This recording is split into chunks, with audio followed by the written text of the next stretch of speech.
Bienvenue sur Loup-Garou France.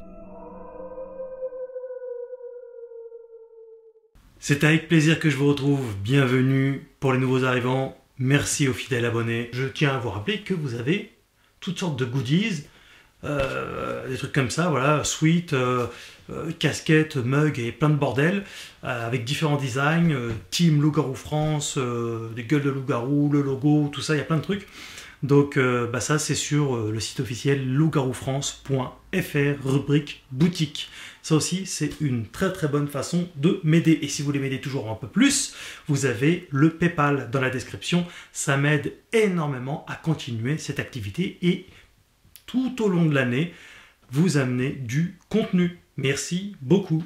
Allez, on attaque dans le vif du sujet avec un témoignage. Salut, c'est Morgane de Loup-Garou France. Salut Morgane. Merci beaucoup d'avoir accepté de témoigner. Tu es un heureux élu, manifestement. Tu penses avoir vu un loup-garou très grand, pour le coup. Oui. Alors, Oui, ça s'est passé où?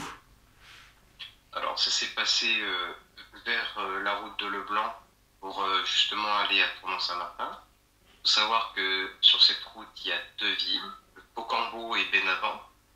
Et c'est justement sur cette route-là que j'ai croisé cette créature.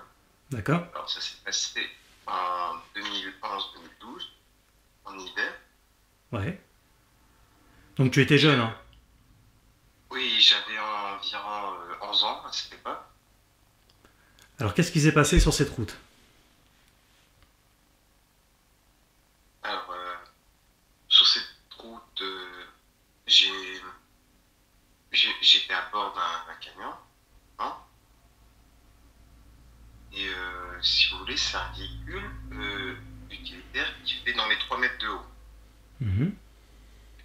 Et, et justement, j'ai vu cette créature-là qui faisait plus de 3 mètres, parce qu'elle était un peu plus grande que le camion. C'était donc des routes limitées à 90 km/h.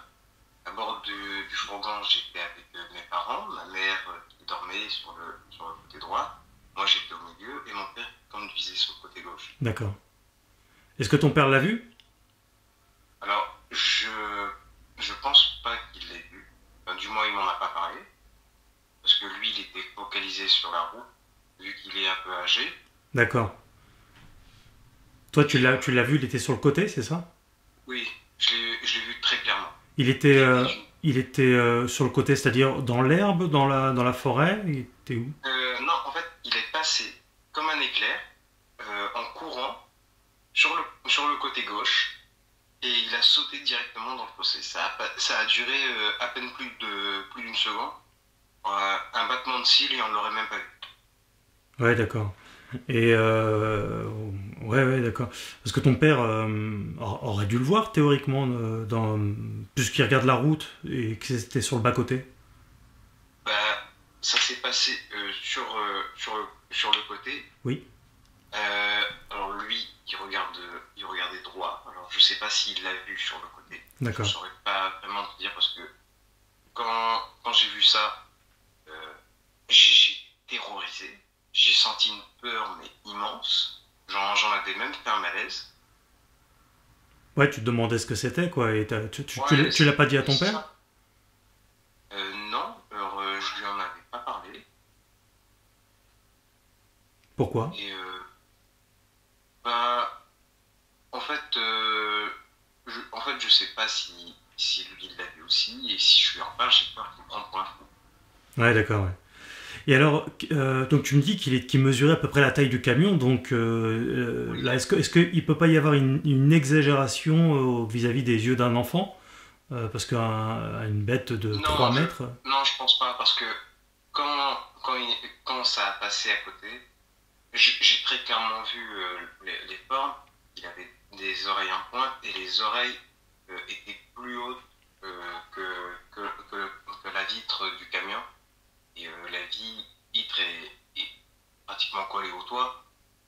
Et donc, si il doit faire environ 2 mètres 90, 3 mètres facile. Et alors tu as vu ça, il était de quelle couleur? Alors, il était couleur beige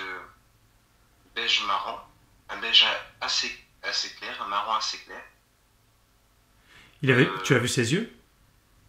Alors non, je n'ai pas vu ses yeux parce que je l'ai vu de profil. D'accord. Et tu as réussi à identifier ses bras? Alors, il avait des grands bras, un peu comme ceux d'un gorille. D'accord. Et il avait aussi euh,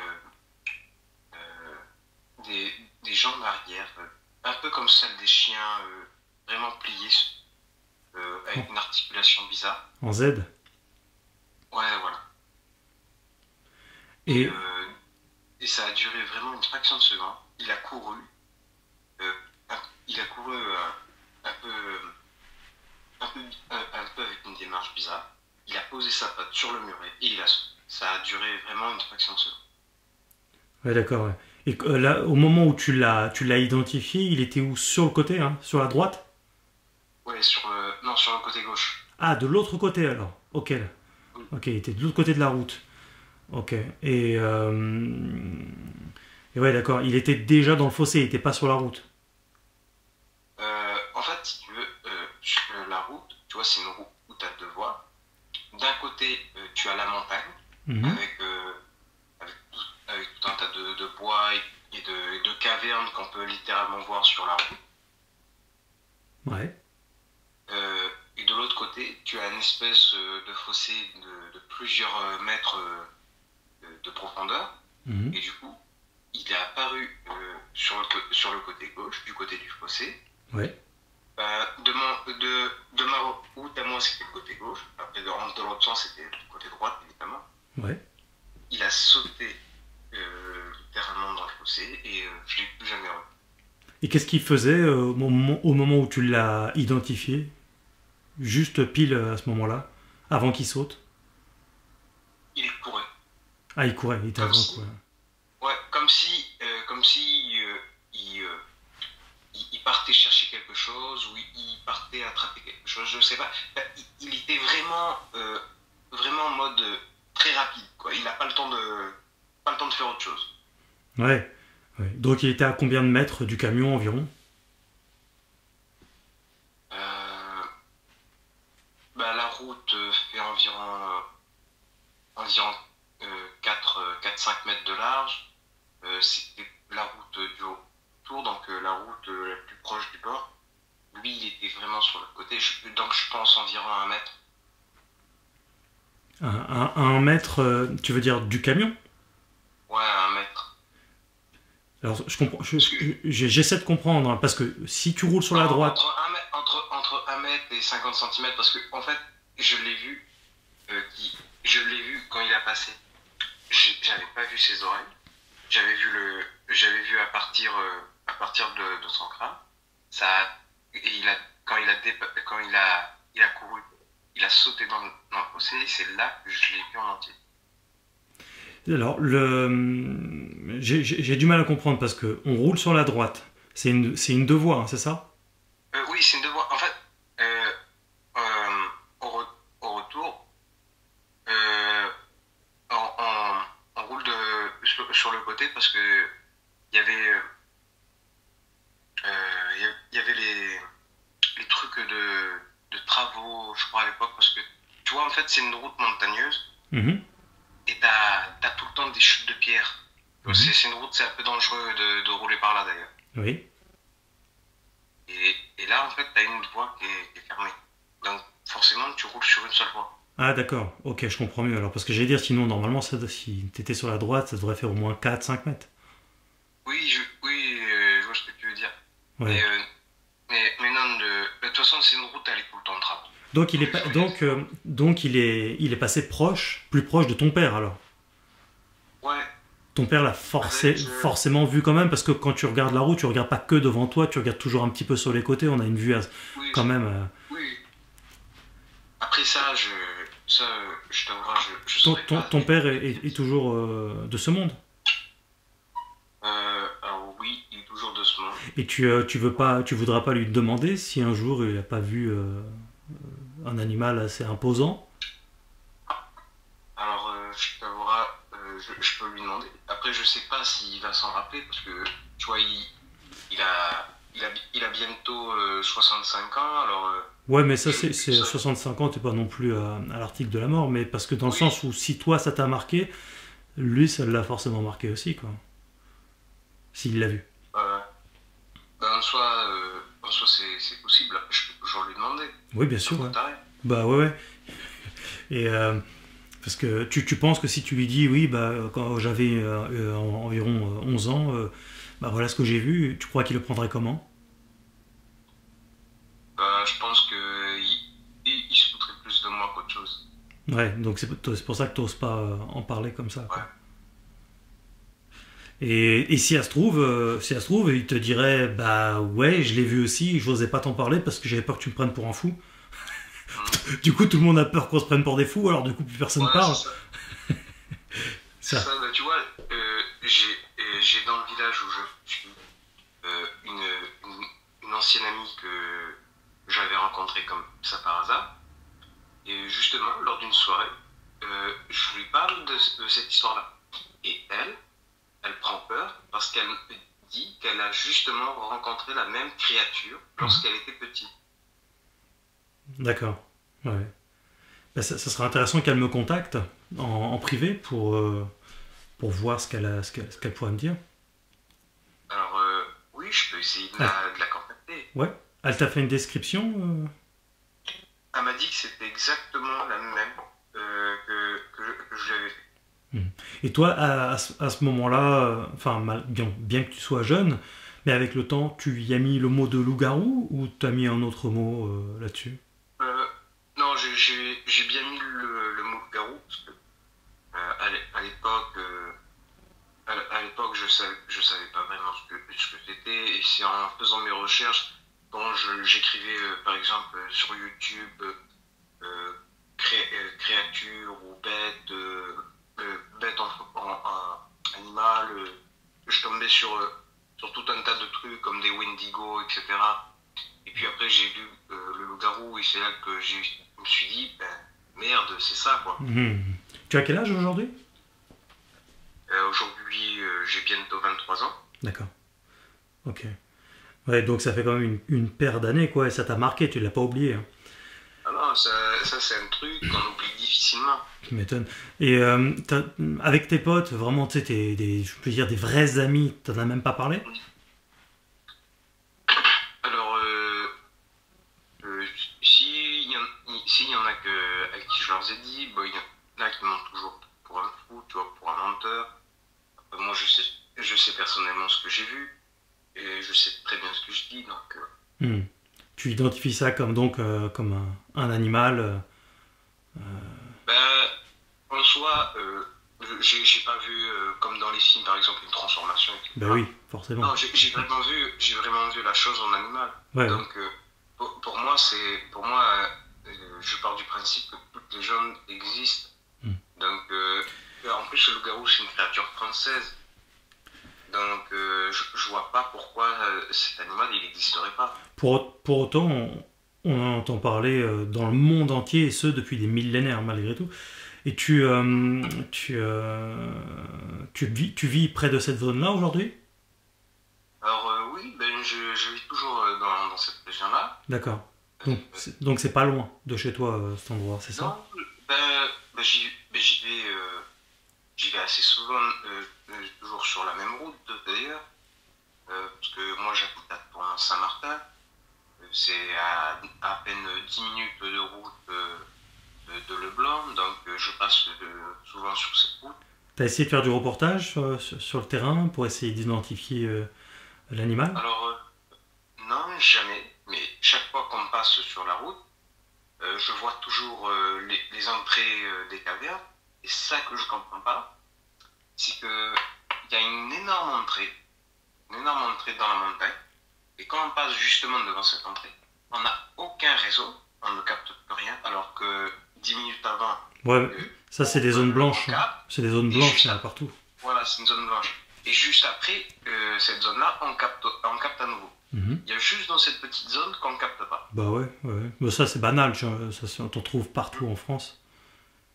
Mais Et, et du coup, en fait, si tu veux, il y a un passage dans la grotte, tu vois, mais là où il y a le passage, il y a une espèce de cage immense qui doit faire dans les 2-3 mètres de large et 2-3 mètres de haut, facilement. Ça fait un gros carré, avec des barres juste énormes. Vraiment des barres facilement de 15-20 cm d'épaisseur. Donc je me dis, ça sert à quoi en fait de mettre une aussi grosse barrière sur une grotte dans une montagne? Une cage ou une barrière? Ben, ça fait un peu un effet de barreau de prison, si tu veux. D'accord. C'est pour bloquer l'entrée? Ouais, c'est pour bloquer l'entrée. Bah ouais, c'est pour éviter que les gens aillent s'amuser là-dedans, quoi. J'ai retrouvé ça plusieurs fois au niveau des carrières, des grottes, souterrains, tout ça, dans lesquels personne ne va, quoi. Ouais. Mais enfin, il doit y avoir des entrées, hein. Si ça se trouve dans les forêts, machin, il doit y avoir des cavités. J'ai vu qu'il y a une autre entrée. Pareil, avec une espèce de porte avec des barreaux. Et il y a plein d'autres petites entrées un peu partout dans cet endroit-là. Et c'est assez curieux comme endroit. Il y a un urbex à prévoir alors là. Ouais. Si tu fais ça, en tout cas, il faut surtout bien prévenir ton entourage là où tu es, parce que ça peut être très dangereux l'urbex. Hein. Faut jamais partir sans que... Ouais, d'accord. Et ok. En tout cas, c'est un témoignage. Ça a été furtif, hein. Ça a été court, mais intense. Ouais, c'était vraiment très court. Mais c'est justement dans ces moments courts que l'on peut vraiment voir et tout trouver la scène très lente à la fois. Mais aussi, c'est vraiment incroyable en fait, comme instant, quand tu vis la chose. Ah oui, ça c'est clair, ça. Très bien, bon, t'as pas vu ses yeux, t'as pas vu, voilà, Non, c'était très furtif. J'ai pas vu ses yeux. J'ai vu vraiment le côté plus vers le côté de l'oreille et tout ça. Ouais. Plusieurs choses. Il était plus de profil, c'est ça? Ouais, plus de profil sur le côté. Même un profil assez tourné, parce que je voyais un peu l'arrière de sa tête et un peu le côté de son visage. Ouais, si on peut appeler ça un visage. Et ouais. En plus, aussi proche du camion, ton père l'a forcément vu, quoi. Je veux dire, c'est impossible, même s'il regarde la route, tu vois sur les côtés un petit peu quand même, quoi. Voilà, donc... Mais, écoute, en tout cas, tu as mon contact, n'hésite pas à revenir vers moi si tu as des informations complémentaires par rapport à ce que tu as vu, et notamment vis-à-vis de ton père, si tu veux lui demander. Si j'ai d'autres témoignages de gens dans ma région, bien sûr, qui me disent aussi la même chose, je te contacterai. Bien sûr, bien sûr. Tu retrouveras ce témoignage-là sur Loup-Garou France prochainement. T'inquiète pas, ça va prendre un peu de temps parce qu'il y a d'autres vidéos à venir avant. Donc tu t'inquiètes pas, ça sortira en temps voulu. Et en tout cas, merci pour ta confiance, pour ton temps. Et puis, bon. Plaisir, Morgan. On se retrouve très bientôt sur Loup-Garou France. Oui. Si jamais tu passes dans ma région pour justement faire une enquête, oui. Dis-le-moi et je t'amènerai aux endroits. Avec grand plaisir. Oui. Super. Merci beaucoup. À bientôt. Bonne journée. Plaisir, à bientôt. Eh oui, c'est oui, tu conduis, bon, même si c'est furtif, admettons que la bête se soit levée, tout ça, bon, à moins que le papa regarde pile, enfin je sais pas, c'est toujours compliqué parce qu'on n'est pas dans le contexte, et puis on n'est pas dans le contexte, donc on se rend pas forcément compte de l'envers du décor. Alors ça c'est souvent un problème, c'est pour ça que j'essaie d'entrer dans les détails comme ça, au mieux. Même si ça remplace pas la visibilité, moi plein de fois lorsqu'on m'a raconté des récits comme ça, et que lorsque je vais sur le terrain, je me dis à chaque fois, je voyais pas ça comme ça du tout. Vous voyez ? Donc c'est pour ça qu'il faut faire très attention à la façon dont on appréhende certains témoignages. Pareillement pour les hauteurs, je l'ai dit plusieurs fois, mais là il parle d'un loup-garou d'environ 3 mètres, 2,90 m, 3 mètres, un truc comme ça. Bon, c'est très approximatif, surtout quand tu es jeune, tu peux avoir peut y avoir une dimension exagérée. Vous savez, on voit une personne, elle nous paraît grande, puis en fait qu'on la revoit plus tard, on se dit ah bah non, elle n'est pas si grande que ça, ou comme une pièce, elle peut nous paraître très grande quand on est petit, puis en fait on s'aperçoit qu'elle n'est pas si grande que ça, etc. etc. Oui, donc les distances comme ça, les tailles, les hauteurs, tout ça, c'est toujours à prendre avec des pincettes. Hein. On n'est pas à 20, 30 ou 50 cm près même. Il faut toujours faire attention quand quelqu'un te dit oui, c'était à 100 mètres. Bah, en fait, si ça se trouve, c'était pas à 100 mètres, si ça se trouve, c'était à 60 mètres ou à 70 mètres. On sait déjà que c'était pas à 5 mètres. Vous voyez ce que je veux dire? Donc les distances, surtout la nuit d'ailleurs. Bon, là c'est pas vraiment la nuit, mais je veux dire, faut toujours se méfier. Et les distances, il peut y avoir quelques faussetés dans ce genre de détails-là. Quoi qu'il en soit, on sait qu'il était très grand. Ça devait être un spécimen, à mon avis, qui devait être approximatif. Alors ça dépend, si ça se trouve, il était en train de sauter aussi au même moment où il l'a vu, parce que ça a été furtif. Voilà, donc c'est trop furtif, ça va trop vite pour pouvoir avoir une idée vraiment extrêmement détaillée. Surtout que c'est le témoignage quand même à la base d'une personne qui avait 11 ans, donc c'est pas facile. Pour autant, ça ne veut pas dire que ce soit faux, loin de là, très loin de là. D'ailleurs, on dit la vérité sort de la bouche des enfants. Mais quoi qu'il en soit, en fait, c'est une connerie aussi, hein, parce que pas toujours, hein, parce que c'est les champions pour m'y donner aussi. Bref, voilà, le problème, c'est que les gens ne veulent pas en parler parce qu'ils ont peur de se faire prendre pour des barjots, et ils ont raison, dans le sens où eux, ce n'est pas leur métier comme moi, c'est pas leur travail de faire un travail journalistique autour du loup-garou et d'être chasseur de loup-garou à plein temps. Eux, ils ont un autre métier. Et donc moi, j'ai pas de problème avec ça, j'assume, j'encaisse tous les coups, toutes les insultes ou toute la discrimination, la diffamation, j'encaisse tout, c'est pas un problème. Parce que je sais que je dis la vérité, donc j'ai bonne conscience.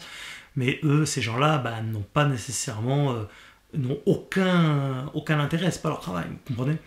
Donc ils n'en parlent pas, et puis du coup ça ne se sait pas.